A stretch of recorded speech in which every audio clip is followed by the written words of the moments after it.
जो लोग हाथरस की घटना पर हाथरस जाना चाहते थे वहां हाथरस नहीं जाने दिया, लेकिन ममता बनर्जी ने खुला एकदम ऐलान कर दिया। अभी मैंने बयान देखा टीवी पर कि वीर भूमि में सभी का स्वागत, सभी आइए आइए। मैं गुलाम, मैं तो फलाने धर्म का गुलाम, मैं ये हूं, मैं हिंदू, मैं मुसलमान, मैं ये, अरे मेरी जात ये है, मेरी नेता, मेरे बाप ने थोड़ी मुझको पैदा किया, उसने वो नेता ना होता तो मैं पैदा ही ना होता। घरों में सो रहे हैं बाहर से कुंडी लगा के, और मुसलमानों ने अगर हिंदुओं के साथ किया तो पूरे भारत के मुसलमानों ने हिंदुओं के साथ नहीं किया। वेस्ट बंगाल के उस क्षेत्र के जो जिन मुस्लिमों ने यह घटना को अंजाम दिया, और जिस मुस्लिम की हत्या पहले हुई, अगर उसको किसी हिंदुओं ने अंजाम दिया तो दोनों पक्षों को कड़ी कार्रवाई, बहुत कड़ा दंड देने की आवश्यकता है। देश में कानून का राज हो तो वेस्ट बंगाल में न्याय हो, दोनों पक्षों को कड़ा दंड दिया जाए। कश्मीर में जो भी हुआ दोनों पक्षों को कड़ा दंड 1990 में क्यों नहीं दिया गया?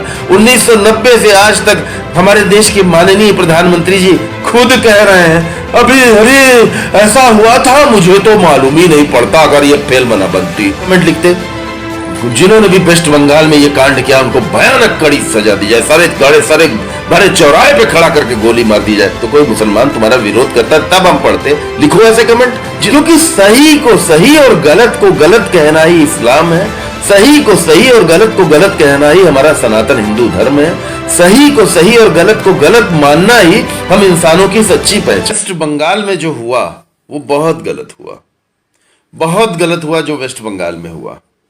और वेस्ट बंगाल की घटना पर मुझको सिर्फ एक बात कहनी कि आप इसको कश्मीर फाइल से, फिल्म से, या कश्मीर की घटना से जोड़िए, जोड़कर सोचिए, जोड़कर ये सोचिए कि अगर 1990 में भारतीय जनता पार्टी की ही गठबंधन की सरकार होती थी, कड़ी कार्रवाई, बहुत कड़ी कार्रवाई की गई होती, तो कितना अच्छा होता, तो कितना अच्छा होता। अगर वेस्ट बंगाल में जो हुआ है उसमें ममता बनर्जी ने खुला बयान दे दिया कि वीर भूमि सबके लिए खुली है, सब लोग आइए, घटना स्थल पर जाइए। और ममता बनर्जी ने वेस्ट बंगाल एक राज्य में हुई घटना को उत्तर प्रदेश राज्य में हुई एक घटना, हाथरस की घटना से जोड़ दिया। और हाथरस की घटना से जोड़ते हुए ममता बनर्जी ने यही बयान दिया कि हमको तो हाथरस नहीं जाने दिया गया था। याद करिए, छत्तीसगढ़ के मुख्यमंत्री को एयरपोर्ट पर रोक लिया गया था। मतलब जो लोग हाथरस की घटना पर हाथरस जाना चाहते थे वहां हाथरस नहीं जाने दिया, लेकिन ममता बनर्जी ने खुला एकदम ऐलान कर दिया। अभी मैंने बयान देखा टीवी पर कि वीर भूमि में सभी का स्वागत, सभी आइए आइए, घटनास्थल पर जाइए। और ममता बनर्जी भी कल जा रही हैं। ऐसे में मैं ये जो सोशल मीडिया पर अंधभक्त बन गए हैं, जिनको मैं पहले 2 टके का 2 कौड़ी का एक्सेट्रा अब कुछ नहीं कह रहा, क्योंकि मूर्ख हैं यार, वो पढ़े लिखे निपट अनपढ़ गंवार जाहिल लोग हैं, जिनको सोशल मीडिया पर एक पहचान, एक ग्रुप, एक यारी दोस्ती जो उनकी बनी है वो केवल हिंदूवाद की वजह से, केवल हम ऐसी पोस्ट लिखते हैं उनका समर्थन करते हैं, उनके चिंटू बन गए। मतलब सोशल मीडिया पर एक चमचा चिंटू अंधभक्त बनने की एक कंपटीशन है, जिसमें आप अपने आप को देखिए कि क्या आपकी अपनी खुद की सोशल मीडिया में, मेरा चेहरा बोला, मेरी तबीयत नहीं ठीक है, रीड गेटिंग प्रॉब्लम के चेहरा बोल रहा है ना मेरा, मैं बोल रहा हूं। आप लोग तो मुझसे बहुत सक्षम है, उम्र है बहुत, 20 25 30 साल के युवा की अच्छी उम्र होती है, अच्छी कैपेसिटी होती है, कैपेबिलिटी होती है टू डू वर्क बेटर। हम लोगों की उम्र हो गई है। 55 साल का एक आदमी आपसे सिर्फ एक बात कह रहा है कि एक सच्चे इंसान बन जाओ। पॉलिटिकल पार्टी में हो अगर, हर वो आदमी जो नीचे कमेंट लिख रहा है, अंटशंट कमेंट लिख रहा है, जय जयकार, या अपने को चिंटू, गुलाम, अंधभक्त, चमचा, मतलब अपने अपने खुद के अस्तित्व को मारकर दूसरों के अस्तित्व को आगे करता है और अपनी पहचान दूसरों के अस्तित्व से बनाता है। हर उस 2 टके के चिरकुट से मैं कह रहा हूं कि अबे तू अपनी बारे में बात किया करना, अपनी पहचान जाहिर करो ना। अपनी पहचान क्या है कि देश के प्रधानमंत्री और ममता बनर्जी से एक तगड़ी डिमांड हो कि जिन्होंने भी वेस्ट बंगाल में एक कांड किया है उनको इतनी कड़ी सजा दी जाए, एक ऐसा दंड दिया जाए कि दोबारा कोई ऐसा करने से पहले 1000 बार सोच ले। देश की दंड व्यवस्था, राजकाज में, राज व्यवस्था में दंड व्यवस्था सबसे महत्वपूर्ण होती है। दंड केवल राजनीतिक लाभ के लिए, या इस सरकार का जो विरोध कर रहा है, जो नागरिक जो है खुलकर बोल रहा है, उसको ये चीजें बंद होनी चाहिए, क्योंकि इसको अब जनता अब दोबारा नहीं एक्सेप्ट कर सकती। इसको, मेरी बात को ध्यान से समझिएगा। हम जब कॉलेज में, हम आप जो कॉलेज के पढ़ने वाले लड़के हैं उनसे बता रहा हूँ, कॉलेज में आप पढ़ते हैं, आप स्कूल में भी पढ़ते हैं, हाई स्कूल इंटर में भी पढ़ते हैं, तो हाई स्कूल में जो आपके कॉलेज में सबसे दबंग लड़का है, जो प्रिंसिपल से भी भिड़ जाता, किसी से नहीं डरता मैं, किसी से नहीं डरता, आप उसको आदर्श बनाते हैं। वो क्रिमिनल भी हो सकता है, कई जगहों पे कहीं गलत भी हो सकता है, लेकिन उसके पीछे एक फौज बन जाती है। ठीक है, अगर आप सच्चे नेतृत्व को, देश में सच्चे नेतृत्व को चाहते हैं, तो नागरिक सोच, स्वतंत्र नागरिक सोच सच्ची करनी पड़ेगी। आप अपनी स्वतंत्र नागरिक सोच को, मैं गुलाम, मैं तो फलाने धर्म का गुलाम, मैं ये हूं, मैं हिंदू, मैं मुसलमान, मैं ये, अरे मेरी जात ये है, मेरी नेता, मेरे बाप ने थोड़ी मुझको पैदा किया, उसने, वो नेता ना होता तो मैं पैदा ही ना होता। ऐसे 2% की सोच वाले इंसान मत बनिए, मत बनिए। बहुत से क्षेत्र हैं, डॉक्टरी, एडवोकेसी, पत्रकारिता, नृत्य, अभिनय, फिल्मकारी, इंजीनियरिंग, समाज में इतने सारे कार्य क्षेत्र हैं, इतने सारे कार्य क्षेत्र हैं कि कुछ पूछिए नहीं। अगर राजनीति आपका कार्य क्षेत्र है और राजनीति के कार्य क्षेत्र में आपको दाखिल होना है, तो आप जरूर फिर अंट शंट भी लिखिए, लड़िए, झगड़िए भी, कुछ भी करिए। जैसे वो बेचारे उदयवीर सिंह के साथ जो नेता लोग जो मारपीट कर रहे हैं, वो क्या आपको अच्छे लग रहे हैं? क्या आप वैसे बनना चाहते हैं? ये 403 विधायक बने ना उत्तर प्रदेश में। जैसे मैं कल देख रहा था, उत्तर प्रदेश के, वो उत्तराखंड के मुख्यमंत्री धामी साहब की घर गए तो उनकी परिवार की महिलाएं, अगर अड़ोस पड़ोस की महिलाएं भी आरती उतार रही हैं। आरती उतारें, क्यों नहीं उतारेंगी भाई? जिनके भी घर के लोग विधायक, सांसद, मुख्यमंत्री, मंत्री बनेंगे, उनके घर वालों की तो चांदी हो जाएगी ना, आपकी हो जाएगी क्या?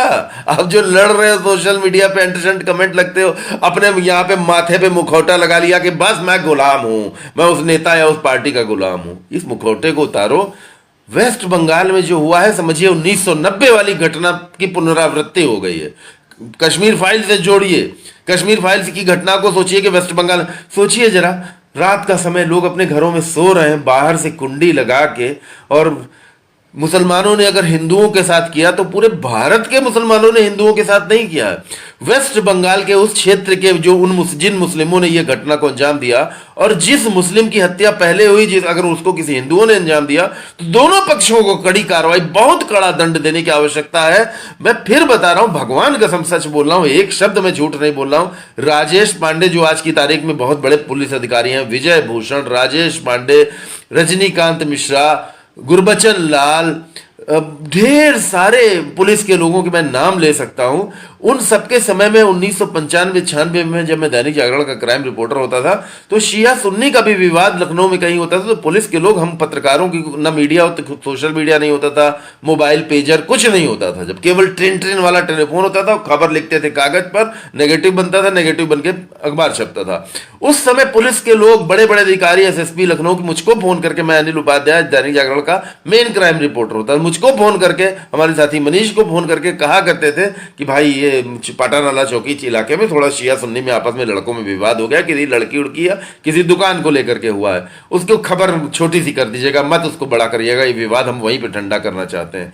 तो पुलिस और प्रशासन के लोग, मैं हर आईपीएस से, हर आईएएस से, भारत सरकार की नौकरी करने वाले अजीत डोभाल जी, आपसे भी, आपके अंडर में काम करने वाले टोटल एनआईए, रा, intelligence, IB, Uttar Pradesh police, Rajasthan police, military के लोगों से भी पूछ रहा हूं, तूल देने से घटना बढ़ती है ना, तूल देने से घटना बढ़ती है ना। बातों की चर्चा जितनी अधिक करेंगे घटना बढ़ेगी, जितना भी आप विवाद फैलाएंगे घटना बढ़ेगी। तो उस समय के मीडिया से, जो हमारा प्रिंट मीडिया होता था, हमसे पुलिस के लोग कहते थे कि खबर को छोटी बनाइए, बात को बढ़ाइए मत। कश्मीर में जो हुआ गलत हुआ, बहुत गलत हुआ, और वेस्ट बंगाल में जो हुआ बहुत गलत हुआ। अगर आप चाहते हैं कि देश में कानून का राज हो, तो वेस्ट बंगाल में न्याय हो, दोनों पक्षों को कड़ा दंड दिया जाए। कश्मीर में जो भी हुआ, दोनों पक्षों को कड़ा दंड 1990 में क्यों नहीं दिया गया? 1990 से आज तक हमारे देश के माननीय प्रधानमंत्री जी खुद कह रहे हैं, अभी अरे ऐसा हुआ था, मुझे तो मालूम ही नहीं पड़ता अगर ये फिल्म ना बनती। अरे भैया, धारा 370 क्या मतलब न्यूजीलैंड से हटाई गई है क्या? कश्मीर से नहीं हटाई गई है। असत्य, झूठ, 13 रुपए किलो चीनी वाला एक चुनावी भाषण चल रहा है एक मंत्री जी का। असत्य, झूठ, झूठ, झूठ, लिमिट हो गई है भाई, लिमिट हो गई है। कानून का राज है, देश हमारा आजाद है, हमारे देश में संविधान का राज है, देश में सेंट्रल गवर्नमेंट, स्टेट गवर्नमेंट चाहे जिसकी हो, नागरिक की एक डिमांड होनी चाहिए। मैं नागरिक होने के नाते स्वतंत्र नागरिक सोच से एक एडवोकेट सोशल मीडिया की अदालत में सत्य बोल रहा है। आप अंधभक्त किसी के भी हो, सपा बसपा किसी भी पार्टी में हो, आप आदमी पार्टी को मानते हो, किसी भी नेता को मानते हो, लेकिन पहले तो आपको अपने देश को मानना पड़ेगा, देश का संविधान को, और देश के संविधान की दंड व्यवस्था बहुत मजबूत होनी चाहिए। वेस्ट बंगाल में जो भी जिसने किया उसको बहुत कड़ा दंड दिया जाए। मेरी हर इस बात का बहुत बड़ी सब मुसलमान भी सपोर्ट करेंगे कि जो गलत हुआ है, जो गलत है उसको कड़ा दंड दिया जाए। कोई हिंदू मुसलमान यहां नहीं है। सही को सही और गलत को सही तरीके से गलत कहिए, सही को सही तरीके से सही कहिए, गलत को सही तरीके से गलत कहिए। सोशल मीडिया का सही इस्तेमाल करिए। सोशल मीडिया पर जो नए नए चिलांड्रू चिरकुट लौंडे पहचान बनाने के लिए कमेंट करते हैं ना, उन चिलांड्रू चिरकुट लौंडों को बहुत तेजी से ब्लॉक करता हूं। एक कमेंट दिख रहा, ब्लॉक। मेरे आपको आजकल फॉलोवर कम होते दिखेंगे कुछ, मैं 100% सबको ब्लॉक कर रहा हूं। हट निकल, हट, बात करने की तमीज नहीं, समझ है नहीं, केवल यही करनी है तो हट निकल, तुरंत ब्लॉक कर रहा हूं, फौरन ब्लॉक कर रहा हूं, हटा रहा हूं किनारे। अब किसी को कोई जवाब नहीं दे रहा हूं। हद होती है ना कि सोशल मीडिया है, ये सामाजिक मीडिया है, इसका सच्चा इस्तेमाल करिए। और मैं आप सबसे एकदम हृदय से एक अनुरोध कर रहा हूं, एक निवेदन है मेरा कि मेरे इस लाइव को अधिकतम शेयर करिए, प्लीज इसको शेयर करिए। जैसे ये हीरा यादव जी ने लिखा, हीरा यादव हम तुम्हारा कमेंटमेंट नहीं पढ़ रहे, तुमसे सिर्फ एक बात कर रहे हैं। फिर बंद तो गए ना योगी, मुख्यमंत्री की शपथ 25 को हो रही है, 2024 तक मोदी है ना, तो ये घर घर हर हर का लिख रहे हो तुम? तुम्हारी अपनी खुद की कोई औकात हीरा है या नहीं है? तुम्हारी खुद की कोई पहचान है या नहीं है? तुम भारत देश के नागरिक हो या नहीं हो? पढ़े लिखे हो या जानवर हो? इस समय तुम्हारे नीचे कमेंट लिखते जिन्होंने भी वेस्ट बंगाल में ये कांड किया उनको भयानक कड़ी सजा दी जाए, सारे गाड़े सारे भरे चौराहे पे खड़ा करके गोली मार दी जाए। तो कोई मुसलमान तुम्हारा विरोध करता तब हम पढ़ते। लिखो ऐसे कमेंट। जितने भी अंधभक्त हैं, जो जो अंट शंट कमेंट लिखने वाले, 2-2 टके वाले, जो फर्जी 2-2 टके के कमेंट लिखते हो, व्यक्ति नहीं कह रहा हूं, कमेंट को कह रहा हूं, 2 टके का, जो 2-2 टके के तुम लोग कमेंट लिखते हो ना, लिखो कि कश्मीर में जिन्होंने भी ये घटना करना बहुत बुरी तरीके से बहुत कड़ी सजा दी जाए। तो बताइए क्या कोई भी मुस्लिम इस आपकी बात का विरोध करेगा? नहीं करेगा, क्योंकि सही को सही और गलत को गलत कहना ही इस्लाम है। सही को सही और गलत को गलत कहना ही हमारा सनातन हिंदू धर्म है। सही को सही और गलत को गलत मानना ही हम इंसानों की सच्ची पहचान है। दोस्तों, अब दुनिया के किसी भी कोने से करवा सकते हैं अपना काम, तो कॉल कीजिए। आपको कहीं भी आने और जाने की जरूरत नहीं है। घर बैठे ही आपकी समस्याओं का होगा समाधान। मनचाहा वशीकरण, मनचाहा प्यार, मनचाही शादी करना चाहते हैं? प्यार में धोखा खाए प्रेमी और प्रेमिका एक बार हमसे संपर्क जरूर करें, क्योंकि हमारा वादा है हम आपको निराश नहीं होने देंगे। हर समस्या का है समाधान। सभी जगह से निराश व हताश लोग एक बार जरूर संपर्क करें। हम आपसे वादा करते हैं कि आपकी सारी समस्याओं के समाधान मिलेंगे। आप अपना प्यार वापस पाएं तो कॉल लगाएं हमारे नंबर पर। All problem solution, one call can change your life. समस्या कैसी भी हो, जड़ से समाधान। अपने प्यार को पाना चाहते हो, किया कराया सौतन से छुटकारा। Ex love problem, desire love problem, तो कांटेक्ट करें